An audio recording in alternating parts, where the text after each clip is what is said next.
একবার ম্যাডাম বাচ্চাদের বললেন, বাচ্চারা বলো তো তোমরা বাইরের খাবার খেতে ভালোবাসো না ঘরের খাবার? হাত তুলে বলো, লজ্জা করো না। প্রথমেই তামিমকে ডাকলেন, ম্যাডাম তামিম তুমি বলো। তামিম বলল, ম্যাডাম আমি তো বাইরের খাবারই ভালোবাসি, পিৎজা বার্গার চাউমিন। ম্যাডাম অবাক হয়ে বললেন, আচ্ছা তামিম কেন? তামিম বলল, ম্যাডাম বাইরের খাবারে জানি না কি থাকে কিন্তু এক আলাদা মজা পাই। তারপর ম্যাডাম বললেন, আচ্ছা এবার মাইশা বলো। মাইশা বলল, ম্যাডাম আমারও বাইরের খাবারই ভালো লাগে, কারণ আমার মা তো প্রতি 3 দিনে সেই একই ডাল ফুলকপি আর করলা রান্না করে, খেতে খেতে একেবারে বোর হয়ে গেছি।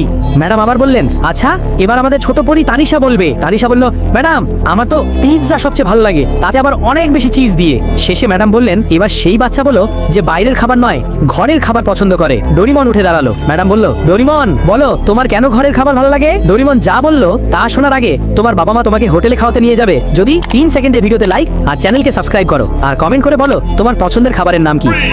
3, 2, 1. তারপর ডোরিমন হেসে উত্তর দিল, ম্যাডাম আমার ঘরের খাবার তখনই ভালো লাগে যখন মা বাইরে থেকে খাবার অর্ডার করে আনেন।